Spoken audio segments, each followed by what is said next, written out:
Are watching Fly Nubian Money. Please be sure to sign up for flynubianmoney.com if you would like to build wealth for your family. The first month is free. I'm here with my guest again, Dr. Alicia Watkins.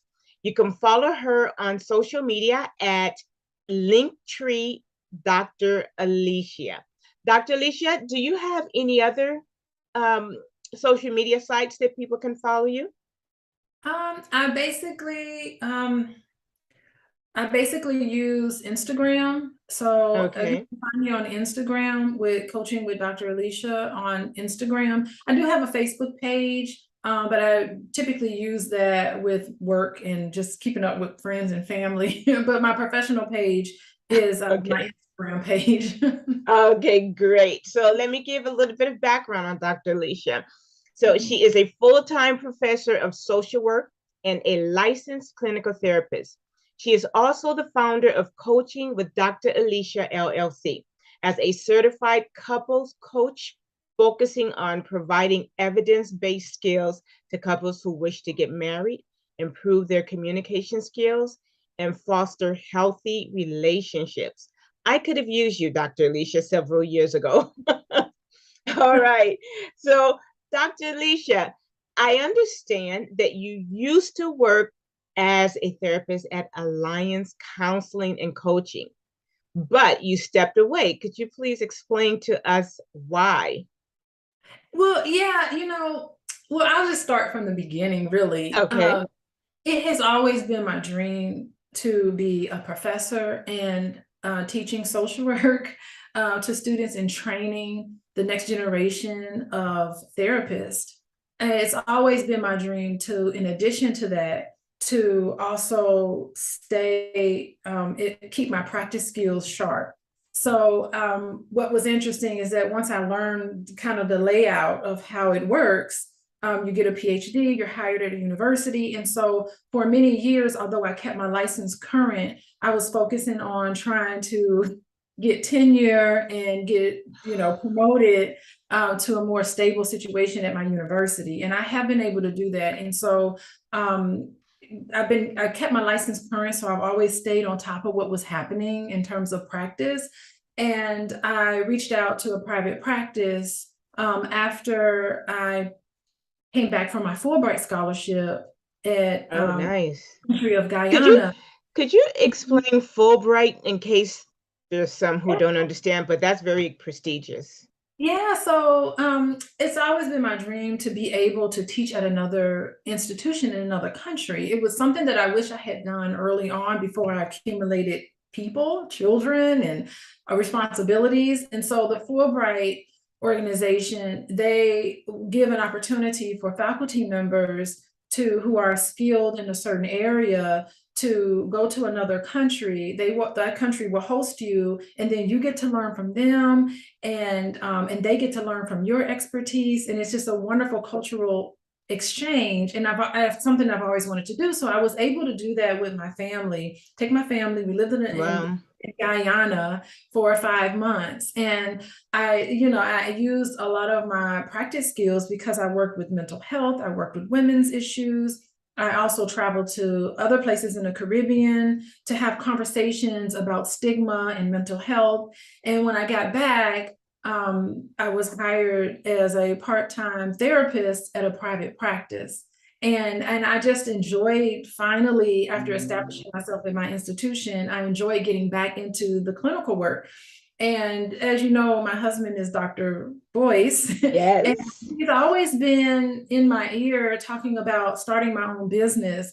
I was totally like, just to think about I was overwhelmed by the entire process, because where I have expertise in, my subject area expertise, Hmm. learning about business and the intricacies of how to start a business, how to form an LLC. What do I do with social media? How do I convey information on on social media to the public in a Right. way that's different from what I'm used to at a university setting and even in my clinical work. So it was a big transition.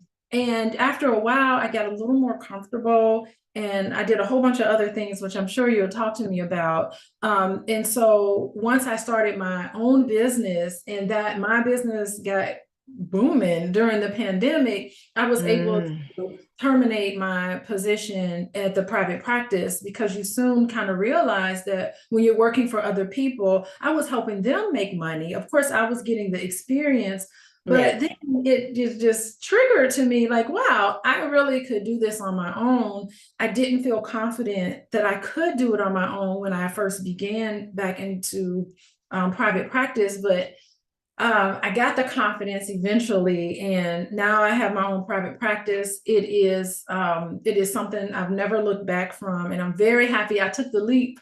I took the leap into putting myself in something that was really uncomfortable for me. Hmm. So I have two-part questions, and they're worlds apart. One, you said you always wanted to be a therapist. You always wanted to help. What was it that, I mean, did you ever think of any other career prior to this, or did you pretty much know? Because some people do. And the second, please talk about how the pandemic pushed you forward. Yeah, so interesting.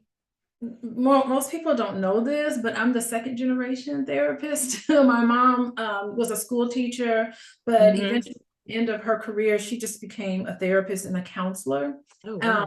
Also, my dad is also a social worker too. And Okay. so I just grew up in a family environment that kind of cultivated being connected to your feelings. How does that make you feel? My parents had a huge impact on sparking my interest in human behavior and why people do the things that they do. It was always fascinating to me. It was always exciting. When I went to college, and then I saw, like, my dad was a college professor, and I saw how much freedom he had. I saw how much money he made, and he worked at a HBCU. Hmm. University. And so it was really nice. I'd go visit him in the summers.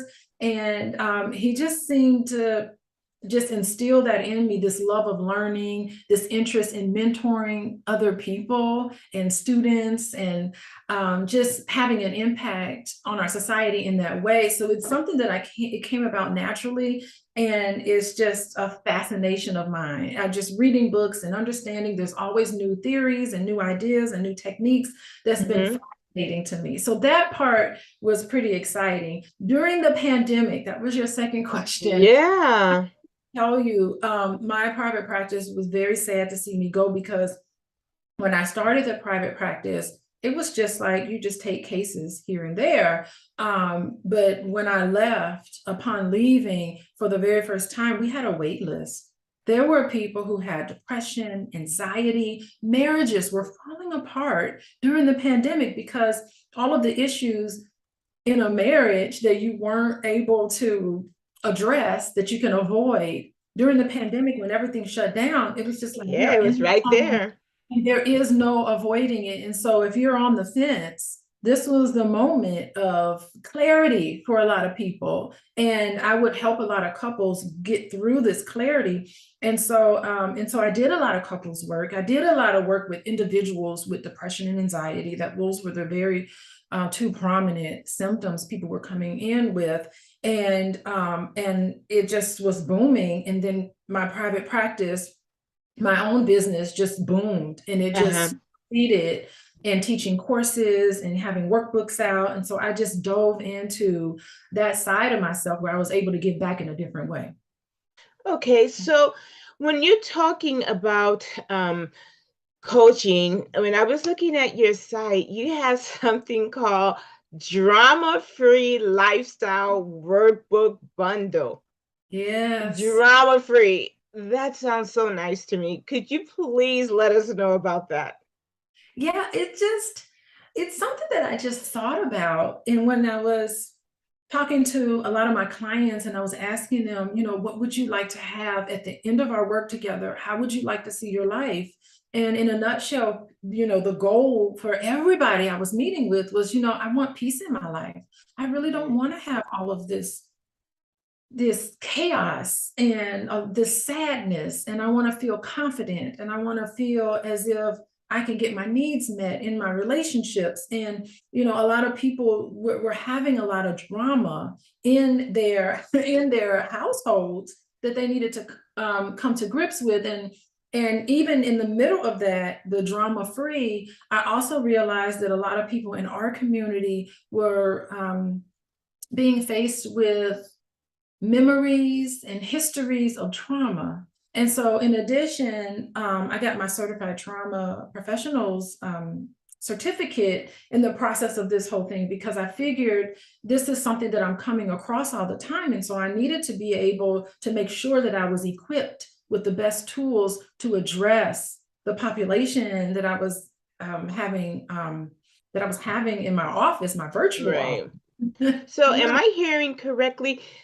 The pandemic and you boomed rather during the pandemic because people kind of had the time to stop and look at Mhm. themselves and say, either I want to go towards this, like you went towards opening your own business, I want to avoid this, or it's time for me to leave. And you happen to be at the right place.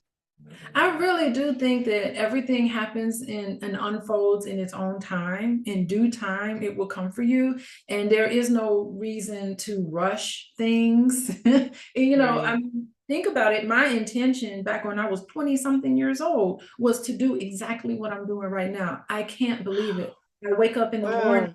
and I thought, wow, what was I thinking back then? I was prolific, but it's just, I just can't believe that I actually get paid to do this, to do this work. It's just unbelievable. And in my work, you know, I make it very clear to people, my job is to make sure that you don't need to see me anymore. I talk to Yeah, clients about this all the time. I said it's really self-defeating. It's a termination. We need to get to the point where you don't need to pay me money anymore, right? And so let's hurry this along and let's dive in and do the work. So I'm very direct with my clients. That's how I am. I have to like tell them, you know, I'm going to right. call for how I see it, because you can do better and your relationship is worth it. Mhm. So also, did you, because we as a people, we as Black people, typically therapy is no, no, no one talks about it. You go to church. So, did you find that people were ready, or were they coming to see you and a little hesitant and a little push and pull? Or were they like, you know what, I've had enough time to look at myself. I need help. Yeah, that's so interesting. I find that it's a generational gap. Some of the younger clients that I work Hmm. with, they're just like, I need a therapist right now. They talk to their friends. Oh, hold on, I gotta meet with my therapist. Oh, I gotta meet with my therapist. It's almost like That's a there's a good thing. stigma attached. It's a badge of honor to meet with their therapist. So I think that some of the generational thing is happening with the view of I need help as a strength. Now, I will say that for a lot of the 40 plus individuals, uh, you know, that sort of generation, they are a little hesitant to come in. And Hmm. because of that, I think they come in when it's too late. They Mm. come in after struggling for decades in their marriage, struggling for decades with anxiety and depression. And now they're starting to think, aha, maybe I need to come in and talk to someone to help me process all of these things happening to me.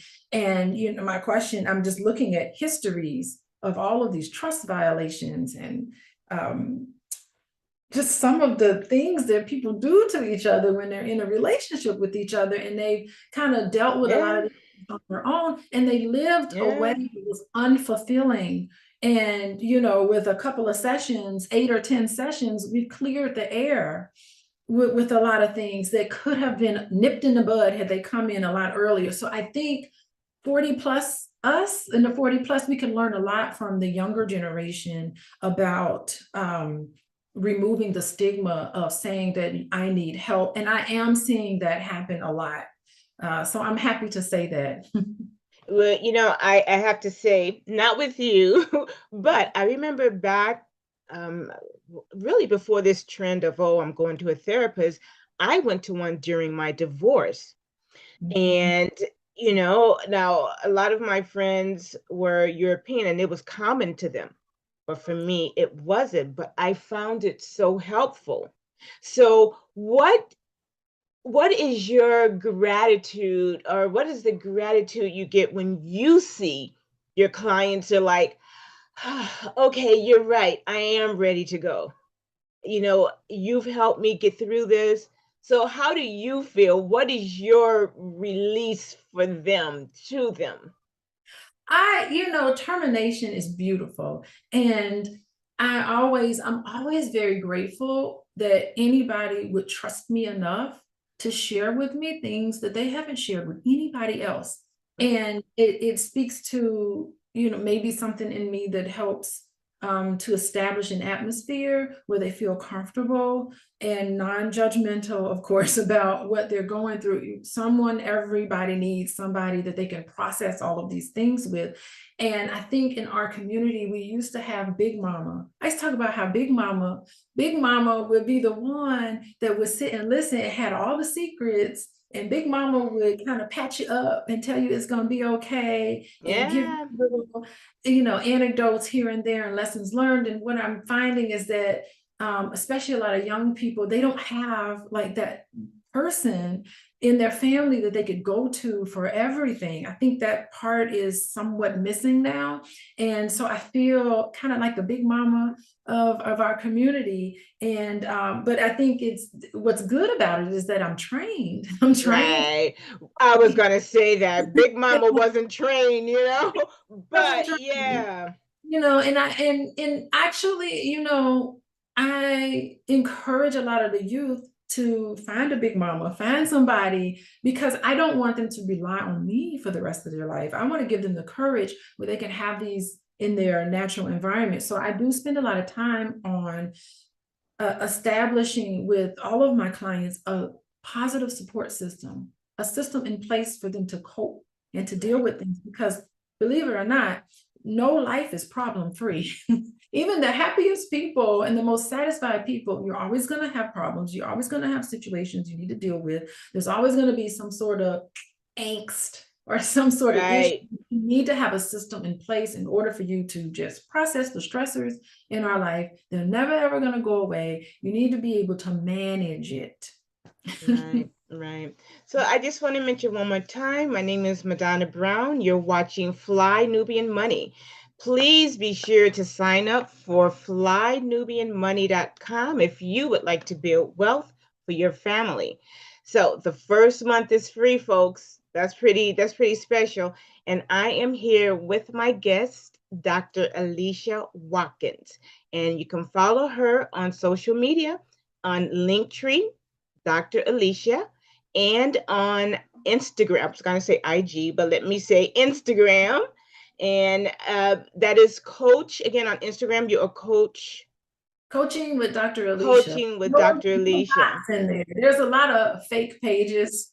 The fake pages got more followers than I do. So fake pages are killing it. My fake page is killing it sometimes, but yeah. Oh, so I have a question. Back to Mhm. your drama-free lifestyle workbook. I'm seeing that you also work with families, how to bring families together who one, couple or sometimes both, they have children. And so you have to kind of get the family together. So how does that workbook, how does that work for you to get the family to come together? Because sometimes it's not seamless. It's not seamless. And when I talk about things that you can't solve, but you need to manage, Right. that's the area where I'm finding that a lot of people in our community in particular, we don't have traditional family structures. A lot of times we have um, children, we have different households that we need to manage. We have the custodial parent, the non-custodial parent, in-laws. We have all of these different people who can come together for the betterment of children, right? So the children we raise in our community, they need to know that the adults in their life are happy and is possible, Right. are able to work together and work through issues and conflict in order to build an environment that is loving and nurturing. And we know that that's the type of environment, regardless of family structure, that's the type of environment that has the biggest impact on our community,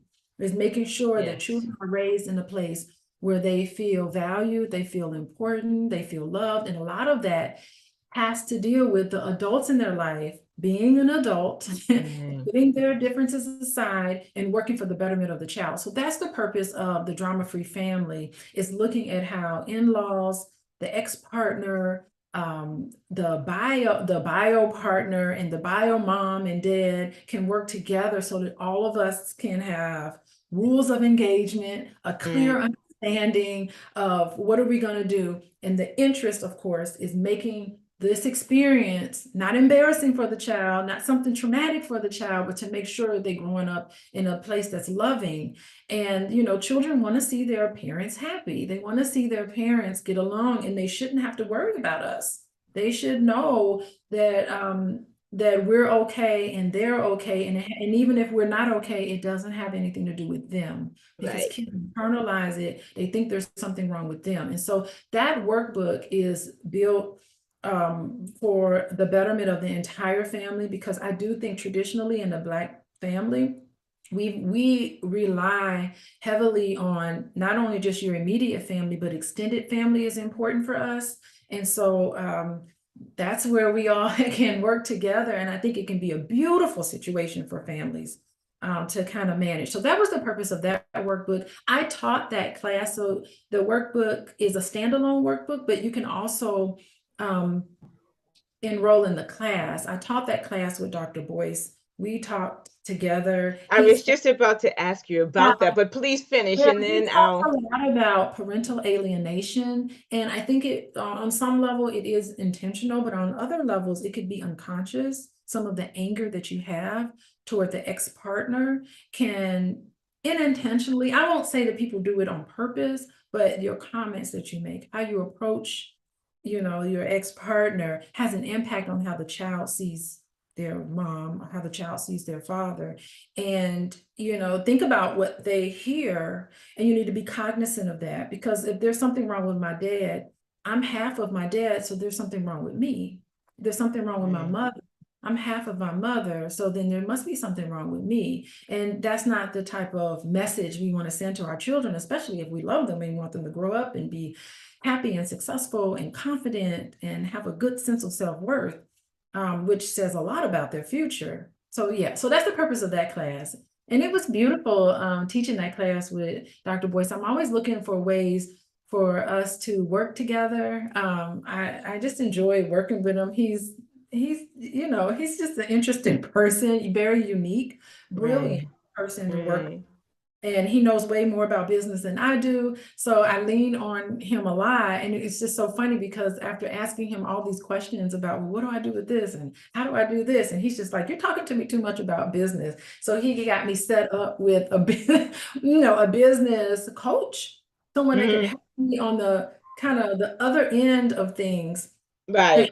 start my business, and what do I do, and who do I go to for taxes? Okay, now I made all this money, what do I do? You know, how do I keep track of all of this spending? It was really like that first year was just like a whirlwind in terms of me. I had a learning curve in terms of business, took 0 business courses, know absolutely nothing about the business side of anything. So that part was a little tricky for me. But I just kind of just pulled up my sleeves and kind of was just like, okay, what don't I know? And what don't I know that I don't know? It was always, you're always surprised by things.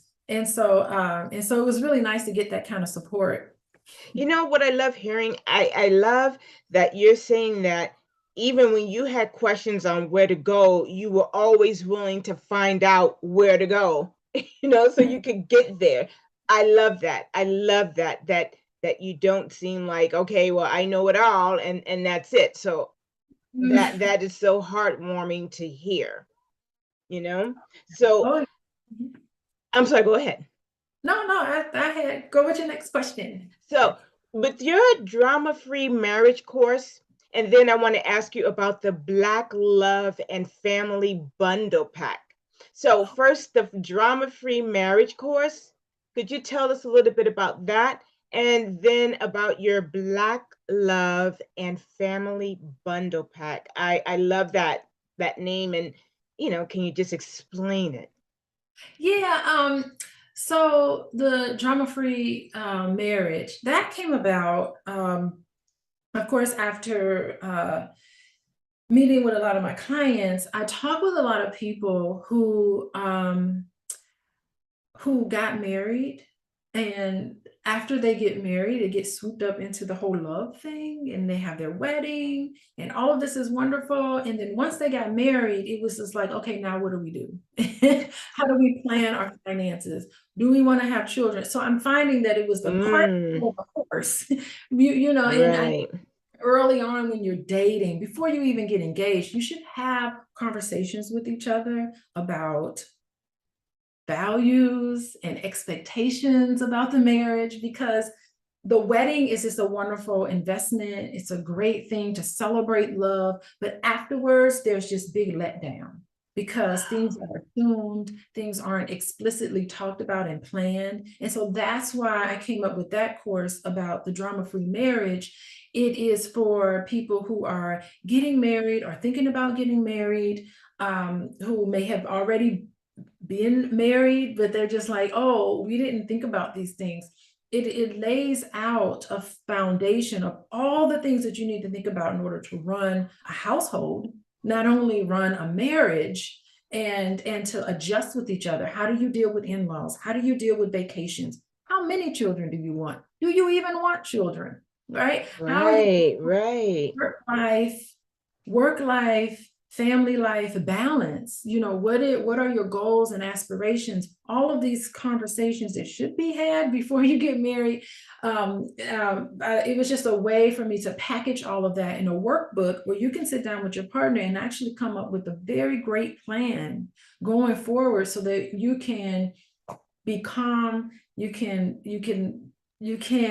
it will do will kind of put you in a position where you're not having arguments and disagreements afterwards because you made assumptions about what you think things should be, and not necessarily Right. taking consideration what your partner thinks things should be. It's having you sit down and have these difficult and uncomfortable conversations beforehand so that you can get married and enjoy your marriage.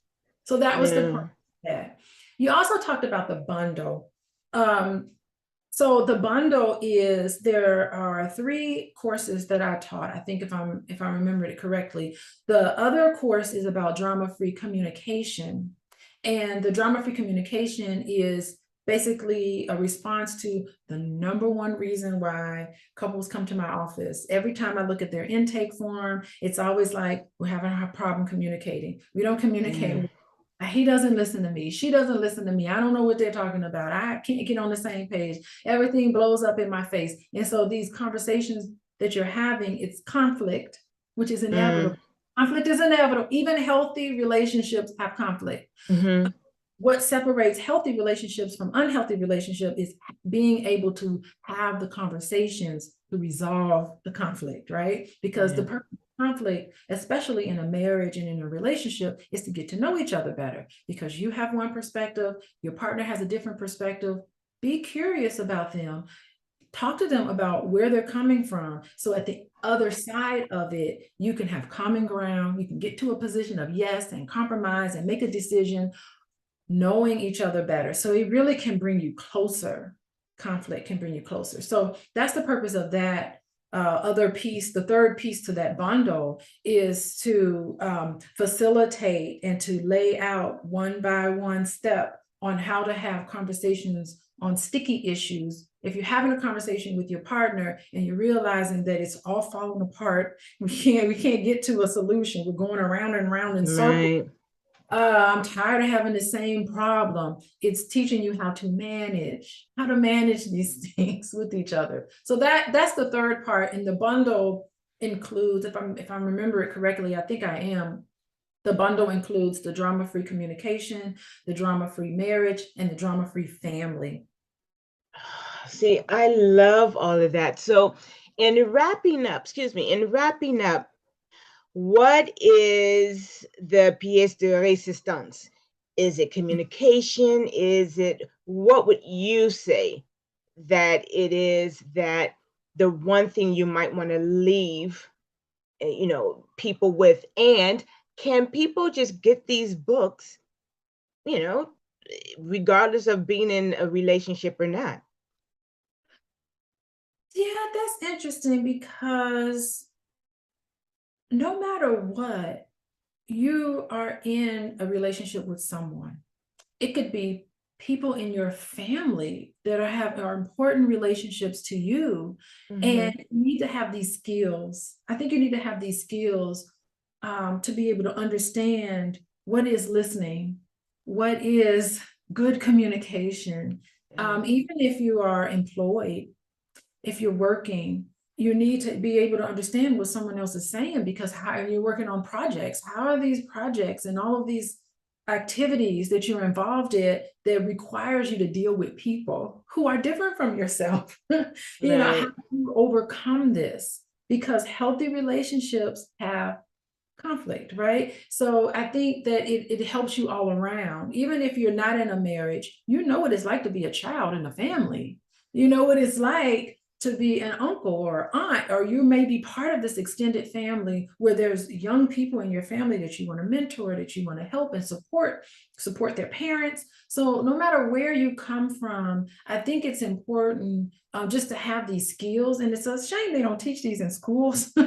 They don't teach these in regular settings. It's basically you learn what your parents showed you in the household, or the Right. people in the household. And oftentimes those are not the best examples, because we saw a lot of things fall apart. We saw a lot of things happen to us that shouldn't have happened to us. We saw a lot of things that should have happened to us that didn't. And so we're Right. carrying that with us, all of us, myself included. I'm sure you, Madonna, if I got to Of know, course. we I all, don't have that golden shield in front of me, so yes. yeah, we all have things in our childhood. All of us do. We always, I'm a parent. I know I get it wrong sometimes. And I try my best, but all of us have our own issues and our own baggage. And I think it's never too early and never too late, by the way, never too early to try to dive into that. Now, Hmm. you asked about what I would leave people with in terms of relationships. I would say that to create a healthy relationship with the people that are important to you, I think it's important to, number one, figure out who's important to you. Who are the people in your life that's important? Right. With Right. those people, it's important to be available to them when they need you. It's important to be responsive to them, to be available and to be responsive and to be empathetic. I think that those three criteria, if you focus on those three things, you will have really good, strong connections and bonds with the people around you, because they're going to want to come to you and they're going to reciprocate. I think they'll reciprocate that because you're building this atmosphere of love and respect and honesty and transparency about how you feel. The outside world, they don't need to get that. But the people who are important to you, they need to get that, because that's how you foster and you build these positive relationships. And having a positive relationships in your life, ones that are healthy and not toxic, where you're not Right. tearing each other down, where you're building each other up, that has an impact on every area of your life. Your health impact, your mental health, your physical health, for sure. It has to do with how successful you are and whether you believe you can accomplish things. It just helps you all around. So it's always great to keep that in focus and to keep that in mind, because it not only helps the people around you, but it also helps yourself. Right. And Mhm. again, how can people get these books? Again, for those who may be like, I want this. Yeah. The best way to get a hold of me is to go to my Instagram page, Coaching with Dr. Alicia. You mentioned the link tree. If you click on my link tree, it'll take you to my website and all of the things that I have to offer, the workbooks, the courses that were the workbooks. And also, if you're interested in seeing me For individual work, you can go there and click on the intake form. If you're interested in, if you're struggling or with your marriage or with your relationship, you can go there and fill out the intake form. I will get back to you. It takes me sometimes a few days, but I will get back to you. And also, if you're about to be married and you know that you need to plan for a really good marriage and you need extra help and guidance, you can also reach out to me for that.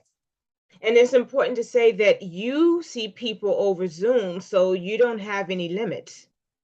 There are no limits. I think the great thing about the pandemic we want to talk about, it just revolutionized therapy because I was only seeing clients face to face in person. And now I'm now able to see, clients just to click on the Zoom and we're able to make that connection. And I was concerned that the Zoom would sort of create distance, but actually I'm like in that camera focused. Zoom technology all fades away. It's Right. like in their living room talking to Right. them. And I've gotten very, very much accustomed to the Zoom world. And I'm sure who knows what the future will hold in terms of direct therapy, but it works for me now. Yes. Good. Well, Dr. Alicia, thank you so much. Again, I am Madonna Brown, and you're watching Fly Nubian Money. Please be sure to sign up for flynubianmoney.com if you would like to build wealth for your family. The first month is FREE, it is free. I'm here with Dr. Alicia Watkins, and you can find her on Linktree, Dr. Alicia, and coaching with Dr. Alicia on IG, Instagram. So Mhm. thank you so much, Dr. Alicia. Thank you for interviewing me. I'm so honored that you interviewed me. It was really Well, actually. it's an honor for you to be my first, and I learned so much just listening. So Oh, thank you.